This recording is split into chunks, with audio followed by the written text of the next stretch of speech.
بسم اللہ الرحمن الرحیم۔ السلام علیکم۔ ایک واقعہ اور بھی ہوا تھا جس نے خالد رضی اللہ عنہ کے دستوں میں اور مدینہ میں ہلچل مچا دی۔ ہوا یوں کہ بطاح میں ہی خالد رضی اللہ عنہ نے لیلا کے ساتھ شادی کر لی۔ بعض لوگ اس شادی پر بہت برہم ہوئے۔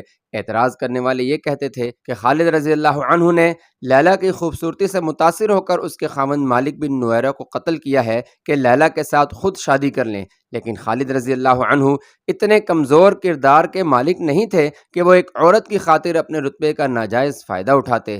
بعض تاریخ کی کتب میں یہ بات بھی موجود ہے کہ خالد رضی اللہ عنہ نے مالک بن نویرہ اور اس کے ساتھیوں کو قید میں ڈال دیا تھا اور انہیں مدینہ بھیجنا تھا۔ رات بہت سرد تھی۔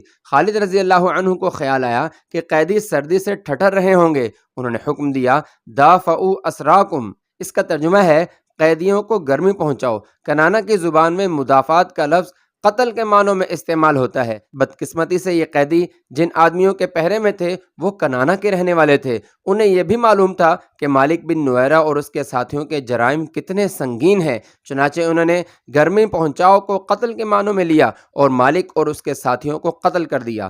خالد رضی اللہ عنہ کو پتہ چلا تو انہوں نے کہا، اللہ جو کام کرنا چاہتا ہے وہ ہو کے رہتا ہے۔ تاریخ میں متضاد کہانیاں ملتی ہیں، لیکن کسی بھی مورخ نے یہ نہیں لکھا کہ اس شادی پر لیلا کا رد عمل کیا تھا۔ کیا لیلا نے خالد رضی اللہ عنہ کو مجبور ہو کر قبول کیا تھا، یا وہ خوش تھی کہ ایک عظیم سپہ سالار کی بیوی بن گئی ہے جس کی فتوحات کے چرچے سرزمین عرب کے گوشے گوشے تک پہنچ گئے ہیں؟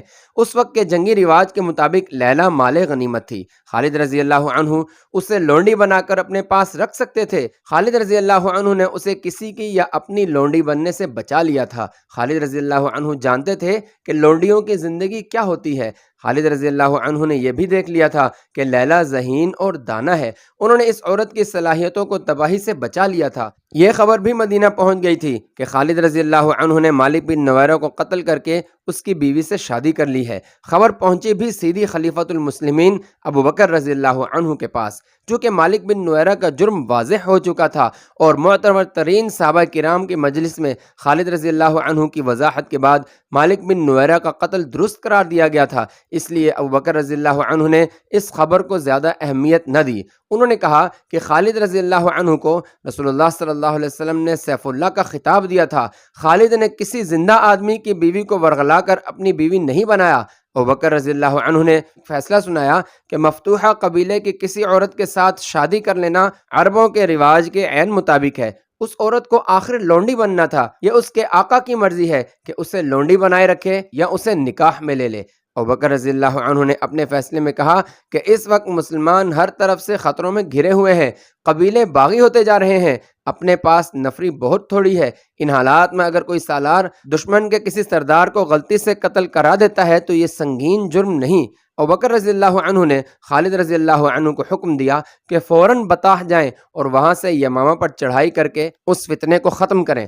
خالد رضی اللہ عنہ ایک بڑی ہی خطرناک جنگ لڑنے کے لیے روانہ ہو گئے۔ دسمبر 632 عیسوی شوال 11 ہجری کے تیسرے ہفتے میں خالد بن ولید رضی اللہ عنہ نے 13,000 مجاہدین کے ساتھ مرتدین کے 40,000 سے زیادہ لشکر کے خلاف یمامہ کے مقام پر وہ جنگ لڑی جسے اسلام کی پہلی خونریز جنگ کہا جاتا ہے۔ اس جنگ کا آخری معرکہ ایک وسیع باغ حدیقۃ الرحمن میں لڑا گیا تھا۔ وہاں دونوں طرف سے اس قدر جانی نقصان ہوا تھا کہ حدیقۃ الرحمن کو لوگ حدیقۃ الموت یعنی موت کا باغ کہنے لگے۔ آج تک اسے حدیقۃ الموت کہا جاتا ہے۔ اس وقت خالد رضی اللہ عنہ مدینہ میں تھے۔ انہیں خلیفۃ المسلمین ابوبکر رضی اللہ عنہ نے عمر رضی اللہ عنہ کی اس شکایت پر جواب طلبی کے لیے مدینہ بلایا تھا کہ انہوں نے مالک بن نویرہ کو قتل کر کے اس کی بیوی لیلا کے ساتھ شادی کر لی تھی۔ ابوبکر رضی اللہ عنہ نے خالد رضی اللہ عنہ کے حق میں فیصلہ دیا اور خالد رضی اللہ عنہ کو واپس بطاح جانے اور یمامہ کے مسیلمہ کذاب کے فتنے کو ختم کرنے کا حکم دیا تھا۔ مسیلمہ کذاب کے متعلق بتایا جا چکا ہے کہ اس نے نبوت کا دعویٰ کر رکھا تھا۔ اس کے پیروکاروں کی تعداد اتنی زیادہ ہو گئی تھی کہ اس کا لشکر مسلمانوں کے لیے خطرہ بن گیا تھا۔ اس وقت تک مسلمان ایک طاقت بن چکے تھے، لیکن مسیلمہ کی طاقت بڑھتی جا رہی تھی۔ یہ مدینہ کے لیے بھی خطرہ تھا اور اسلام کے لیے بھی۔ مدینہ سلطنت اسلامیہ کا مرکز تھا۔ خالد رضی اللہ عنہ کا لشکر بطاح میں تھا۔ خالد رضی اللہ عنہ بطاح کو روانہ ہو گئے۔ انہیں معلوم تھا کہ ان کے پرانے ساتھی سالار اکرمہ رضی اللہ عنہ اسی علاقے میں اپنے لشکر کے ساتھ موجود ہیں اور مسلمہ کے خلاف مدد کو پہنچیں گے۔ اکرمہ بن ابی جہل رضی اللہ عنہ ان 11 سالاروں میں سے تھے جنہیں خلیفۃ المسلمین رضی اللہ عنہ نے مختلف علاقوں میں مرتد اور باغی قبائل کی سرکوبی کے لیے بھیجا تھا۔ دوسرے قبائل اتنے طاقتور نہیں تھے جتنا مسلمہ کا قبیلہ بنو حنیفہ تھا، اس لیے اس علاقے میں اکرمہ رضی اللہ عنہ کو بھیجا گیا تھا۔ ان کے پیچھے پیچھے ایک اور سالار شرجیل بن حسنہ رضی اللہ عنہ کو بھی بھیجا گیا۔ خلیفہ ابوبکر رضی اللہ عنہ نے شرجیل کو یہ حکم دیا تھا کہ وہ اکرمہ کو مدد دیں گے۔ اکرمہ رضی اللہ عنہ یمامہ کی طرف جا رہے تھے۔ یہ 2-2.5 مہینے پہلے کی بات ہے۔ اس وقت خالد رضی اللہ عنہ طلحہ سے نبرد آزما تھے۔ انہوں نے طلحہ کو بہت بری شکست دی تھی۔ اکرمہ رضی اللہ عنہ نے ابھی کسی قبیلے کے خلاف جنگی کارروائی نہیں کی تھی۔ کچھ دنوں بعد اکرمہ رضی اللہ عنہ کو خبر ملی کہ خالد رضی اللہ عنہ نے سلمہ کے طاقتور لشکر کو بھی شکست دے دی ہے۔ مورخ لکھتے ہیں کہ اکرمہ رضی اللہ عنہ پر انسانی فطرت کی ایک کمزوری غالب آ گئی۔ انہوں نے اپنے ساتھی سالاروں سے کہا کہ خالد فتح پر فتح حاصل کرتے جا رہے ہیں اور انہیں ابھی تک لڑنے کا موقع بھی نہیں ملا۔ خالد اور اکرمہ رضی اللہ عنہما اسلام قبول کرنے سے پہلے کے ساتھی اور ایک جیسے جنگجو اور میدان جنگ کے ایک جیسے قائد تھے۔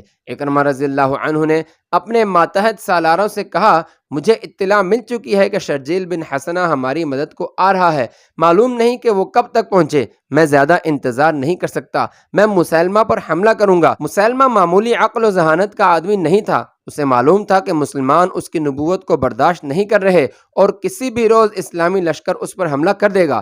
اس نے اپنے علاقے کے دفاع کا بندوبست کر رکھا تھا، جس میں دیکھ بھال اور جاسوسی کا انتظام بھی شامل تھا۔ اکرمہ رضی اللہ عنہ بڑھتے گئے اور یمامہ کے قریب پہنچ گئے۔ وہ چونکہ جذبات سے مغلوب ہو کر جا رہے تھے، اس لیے احتیاط نہ کر سکے کہ دشمن دیکھ رہا ہوگا۔ انہیں مسلمہ کے جاسوسوں نے دیکھ لیا اور مسلمہ کو اطلاع دی۔ ایک اور علاقے میں جہاں اونچے ٹیلے اور ٹیکریاں تھیں، اکرمہ رضی اللہ عنہ کو مسلمہ کے کچھ آدمی دکھائی دیے۔ اکرمہ رضی اللہ عنہ نے ان پر حملہ کر دیا، مگر یہ مسلمہ کا بچھایا ہوا جال تھا۔ مسلمہ نے وہاں خاصا لشکر چھپا رکھا تھا، جس نے دائیں بائیں سے اکرمہ رضی اللہ عنہ کے لشکر پر حملہ کر دیا۔ اکرمہ رضی اللہ عنہ اس غیر متوقع صورتحال میں سنبھل نہ سکے۔ مسلمہ کے لشکر نے انہیں سنبھلنے دیا ہی نہیں۔ اکرمہ رضی اللہ عنہ کے ساتھ نامی گرامی اور تجربہ کار سالار اور کماندار تھے، لیکن میدان دشمن کے ہاتھ میں تھا۔ اس نے مسلمانوں کی کوئی چال کامیاب نہ ہونے دی۔ اکرمہ رضی اللہ عنہ کو نقصان اٹھا کر پسپا ہونا پڑا۔ اکرمہ رضی اللہ عنہ اپنی اس شکست کو چھپا نہیں سکتے تھے، چنانچہ اکرمہ نے خلیفۃ المسلمین رضی اللہ عنہما کو لکھ بھیجا کہ ان پر کیا گزری ہے۔ خلیفہ ابوبکر رضی اللہ عنہ کو سخت غصہ آیا۔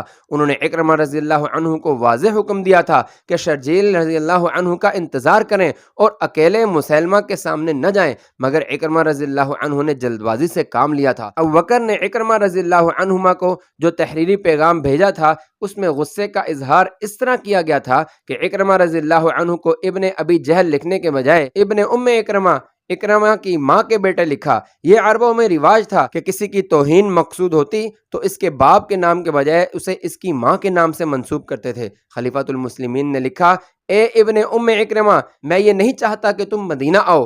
تم آئے تو یہاں کے لوگوں میں مایوسی پھیلاؤ گے۔ مدینہ سے دور رہو۔ تم اب یمامہ کا علاقہ چھوڑ دو اور حذیفہ کے ساتھ جا ملو اور اہل عمان سے لڑو۔ وہاں سے فارغ ہو کر عرفجہ کی مدد کے لیے مہرہ چلے جانا۔ اس کے بعد یمن جا کر مہاجر بن امیہ سے جا ملنا۔ جب تک تم سالاری کے معیار پر پورے نہیں اترتے، مجھے اپنی صورت نہ دکھانا، میں تم سے بات تک نہیں کروں گا۔ خلیفۃ المسلمین ابوبکر رضی اللہ عنہ نے شرجیل کو پیغام بھیجا کہ وہ جہاں ہیں وہیں رکیں، اور جب خالد رضی اللہ عنہ آئیں تو اپنا لشکر ان کے ساتھ کر کے خود ان کے ماتحت ہو جائیں۔ خالد رضی اللہ عنہ کو بتا دیا گیا تھا کہ شرجیل رضی اللہ عنہ کا لشکر بھی انہیں مل رہا ہے۔ وہ خوش ہوئے کہ اب وہ مسلمہ کا مقابلہ بہتر طریقے سے کر سکیں گے۔ انہیں توقع تھی کہ شرجیل کا لشکر تازہ دم ہوگا، مگر یہ لشکر خالد رضی اللہ عنہ کو ملا تو وہ تازہ دم نہیں تھا، اس میں کئی مجاہدین زخمی تھے۔ کیا ہوا شرجیل؟ خالد رضی اللہ عنہ نے پوچھا۔ ندامت کے سوا میرے پاس کوئی جواب نہیں، شرجیل رضی اللہ عنہ نے کہا۔ میں نے خلیفۃ المسلمین کی حکم عدولی کی ہے۔ میرے لیے حکم تھا کہ اکرمہ کو مدد دوں، مگر میرے پہنچنے سے پہلے اکرمہ مسلمہ کے لشکر سے ٹکر لے کر پسپا ہو چکا تھا۔ ایک خیال نے مجھ پر بھی غلبہ پا لیا کہ ایک فتح تمہارے حساب میں لکھی جائے۔ باریک بین اور دور اندیش خالد رضی اللہ عنہ نے شرجیل کا جواب پورا کرتے ہوئے کہا، اکیلے پتھر کی کوئی طاقت نہیں ہوتی شرجیل، پتھر مل کر چٹان بنا کرتے ہیں، پھر اس چٹان سے جو ٹکراتا ہے وہ دوسری بار ٹکرانے کے لیے زندہ نہیں رہتا۔ اپنی مرضی کا انجام دیکھ لیا تم نے، اکرمہ جیسا تجربہ کار سالار پٹ چکا ہے، میں تم پر کرم کرتا ہوں کہ خلیفہ کو تمہاری اس صورتحال کی خبر نہیں ہونے دوں گا۔ شرجیل بن حسنہ رضی اللہ عنہ نے اکرمہ رضی اللہ عنہ جیسا کام کیا تھا، راستے میں مسیلمہ کے لشکر سے ٹکر لی اور پسپا ہونا پڑا۔ مسیلمہ کذاب دربار لگائے بیٹھا تھا، ٹھگنے قد والا یہ بدصورت انسان اپنے گمان میں مکمل نبی بن چکا تھا۔ اس کا قبیلہ بنو حنیفہ تو اسے نبی مان ہی چکا تھا۔ دوسرے قبیلے کے لوگ جوک در جوک اس کی بیعت کے لیے آتے اور اس کی ایک جھلک دیکھنے کو بےتاب رہتے تھے۔ لوگوں نے اس کی قوت اور کرامات دیکھ لی تھیں۔ اب اس کے پیروکاروں نے اپنے گمان میں 2 معجزے اور دیکھ لیے تھے۔ انہوں نے مسلمانوں کے 2 نامور سالاروں کو ذرا سی دیر میں میدان سے بھگا دیا تھا۔ مذہبی اور نظریاتی لحاظ سے تو مسلمان ریشم کی طرح نرم تھے، لیکن میدان جنگ میں وہ فولاد سے زیادہ سخت اور بجلیوں کی طرح قہر بن جاتے تھے۔ جنگی لحاظ سے مسلمان دہشت بن گئے تھے۔ اکرمہ اور شرجیل رضی اللہ عنہما نے اپنی غلطی سے شکست کھائی تھی، لیکن بنو حنیفہ نے انہیں اپنے کذاب نبی کے معجزوں اور کرامات کے کھاتے میں لکھ دیا۔ وہ کہتا تھا کہ مسلمانوں کو مسیلمہ کے سوا کون شکست دے سکتا ہے؟ الرجال، مسیلمہ نے اپنے پاس بیٹھے ہوئے اپنے دست راست الرجال سے کہا، اب ہمیں مدینہ کی طرف کوچ کی تیاری کرنی چاہیے۔ مسلمانوں میں اب وہ دم خم نہیں رہا۔ پہلے بیان ہو چکا ہے کہ الرجال بن عنفوہ وہ شخص تھا جس نے رسول کریم صلی اللہ علیہ وسلم کے سائے تلے بیٹھ کر قرآن پڑھا اور مذہب پر عبور حاصل کیا تھا، اور اسے مبلغ بنا کر مسیلمہ کے علاقے میں بھیجا گیا تھا، مگر اس پر مسیلمہ کا جادو چل گیا۔ اس نے مسیلمہ کی نبوت کا پرچار کرنا شروع کر دیا۔ آیات قرآنی کو توڑ موڑ کر اس نے ان لوگوں کو بھی مسیلمہ کا پیروکار بنا دیا جو اسلام قبول کر چکے تھے۔ مسیلمہ نے اسے اپنا معتمد خاص بنا لیا تھا۔ یہ شراب اور نسوانی حسن کا جادو تھا۔ خود مسیلمہ، جس کی شکل و صورت مکروہ سی تھی اور قد مضحکہ خیز حد تک ٹھگنا تھا، عورتوں میں زیادہ مقبول تھا۔ مورخ لکھتے ہیں کہ عورتوں کے لیے اس میں ایک مخصوص کشش تھی۔ سجاع جیسی عورت جو کلوپترا کی طرح جنگی قوت لے کر مسیلمہ کو تہ تیغ کرنے آئی تھی، صرف ایک ملاقات میں اس کی بیوی بن گئی تھی۔ یہ مسیلمہ کی جسمانی طاقت اور مقناطیسیت تھی۔